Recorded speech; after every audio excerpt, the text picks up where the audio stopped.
Welcome back to another episode. As someone who spends countless hours digging through old case files and urban legends for this channel, I thought I'd seen the worst of what humanity has to offer. But every now and then, a story crosses my desk that genuinely makes my blood run cold. The year was 1966. The world was a different place back then. People left their front doors unlocked. Hitchhiking was just another way to get around, and the phrase serial killer wasn't a part of the daily vocabulary. It was an era of profound innocence, especially on a bustling university campus. But for a young college student named Sophie Matilda, that innocence was about to be shattered in the most horrifying way imaginable. Tonight, I want to take you back to Seattle and walk you through the terrifying nightmare Sophie barely survived. In the fall of 1966, Sophie was your typical college girl. Between early morning lectures, late night studying, and working a part-time job, her life was a chaotic blur fueled almost entirely by caffeine. She had a favorite spot, a small, quiet coffee shop just off campus. It was her sanctuary. One rainy Tuesday afternoon, the bell above the shop door chimed, and a man walked in. Now, if you were to picture a monster, this guy would be the absolute last person to come to mind. He was handsome, immaculately dressed, and carried himself with an effortless, educated charm. When he ordered his coffee, he stood right next to Sophie at the counter and sparked up a conversation. According to her later accounts, he was incredibly charismatic. He spoke eloquently about his studies at the University of Washington, flashing a smile with perfect teeth and maintaining deep, comforting eye contact. He seemed like the perfect gentleman. After a brief chat, he tipped his hat, smiled one last time, and walked out into the rain. Sophie didn't think much of it. She just thought he was a friendly, attractive stranger passing through her day. She was dead wrong. One evening, her worst fears became a reality. Sophie was walking down a secluded side street to get back to her apartment. The streetlights were flickering, casting long, unnatural shadows on the wet pavement. Suddenly, a hand clamped down hard over her mouth from behind. A strong arm wrapped tightly around her waist, lifting her entirely off the ground. She kicked and screamed, but the man was overpowering. He dragged her into the back of a vehicle, and everything went black. When Sophie finally came to, the air was stale, smelling of damp earth and rust. She was locked in a small, windowless room. Panic set in instantly. In the pitch black, she felt along the walls until her trembling fingers brushed against a loose wooden panel near the floor. Adrenaline took over. Driven by pure survival instinct, she kicked and tore at the rotting wood until it gave way, revealing a small crawl space that led out into a dark alley. She squeezed through, scraping her arms and legs on the jagged wood, and ran as fast as she could straight to the nearest police station. She was hysterical.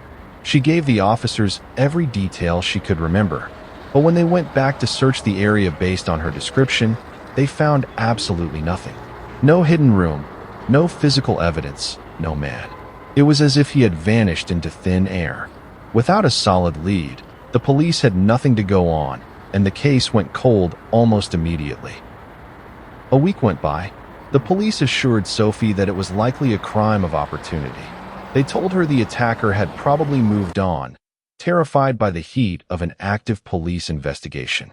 Slowly, desperately, she started to believe them. She went back to her classes. She started walking by herself again. She convinced herself that the nightmare was finally over. But monsters don't just disappear. They wait. Sophie had stayed late at the library for a study session. When she finally left to walk back to her apartment, the campus was completely deserted.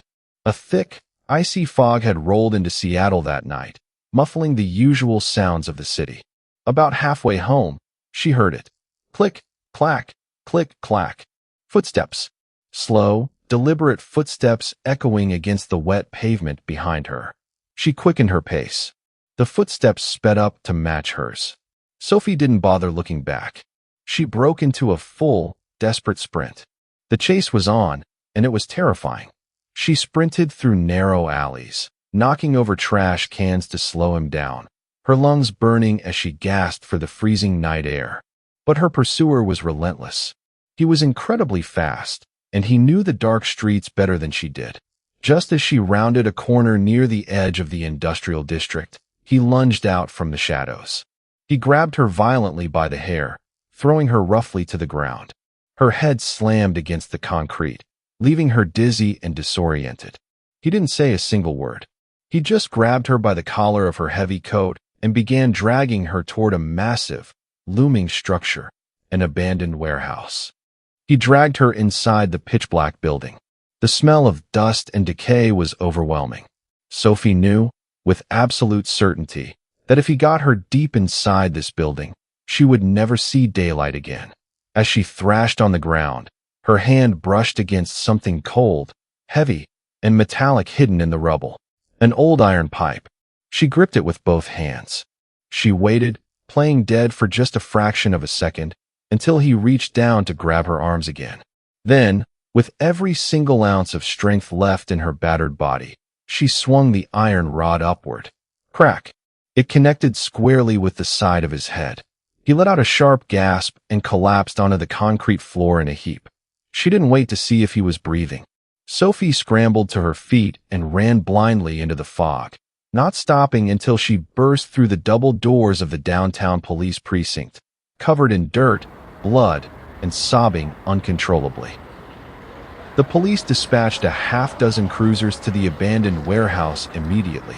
Sophie sat in the station for hours, wrapped tightly in a blanket, shaking violently. When the lead detective finally returned to the precinct, his face was pale and grim. He walked over to her and knelt down. "We searched the whole building, Sophie," he said softly. "There was no one there. But we found a massive pool of fresh blood on the floor where you hit him. He survived, and he got away." Sophie's heart plummeted. The detective then stood up and pulled a thick manila folder from his desk. "We've been investigating a string of disappearances in the region. Based on the description you gave us of the man from the coffee shop, I need you to look at these photographs." He laid out several black and white mugshots on the table. Sophie's eyes scanned the faces until they locked onto one. The polite smile, the well-educated charm, the chilling, dead eyes. "That's him," she whispered, pointing a trembling finger at the photograph. "That's the man." The detective sighed heavily, a look of profound dread washing over his face. "Sophie," he said, "you just barely escaped from a man we've been hunting for a very long time. His name is Ted Bundy. They call him the campus killer." It was a chilling revelation. Handsome, well-educated, and brimming with an undeniable charm, Ted Bundy seemed the unlikeliest of serial killers. That made his multi-state killing spree all the more surprising, and to some, deeply unsettling. Bundy's dark origin began years earlier. Born to an unwed, teenage mother, he never learned his biological father's identity. Growing up, he was raised in a web of lies, believing that his grandparents were actually his parents, and that his mother was his older sister. Following a difficult adolescence, he graduated from the University of Washington with a degree in psychology, a tool he would meticulously use to stalk and manipulate his victims. Sophie Matilda was one of his very first targets in Seattle in 1966. After she managed to escape, Bundy refined his methods. Focusing primarily on attractive college co-eds, he committed a series of brutal murders across the Pacific Northwest. He didn't stop there. He continued his reign of terror into Utah and Colorado, claiming the lives of dozens of women before finally being caught. It would take years for the authorities to finally stop him, but eventually, his horrific crimes caught up with him. He was executed in the electric chair in 1989. To this day, the true number of his victims remains completely unknown. Sophie survived, but the charming smile of the man in the coffee shop haunted her for the rest of her life. Her story serves as a permanent, terrifying reminder that the worst monsters don't hide under the bed. They hide in plain sight.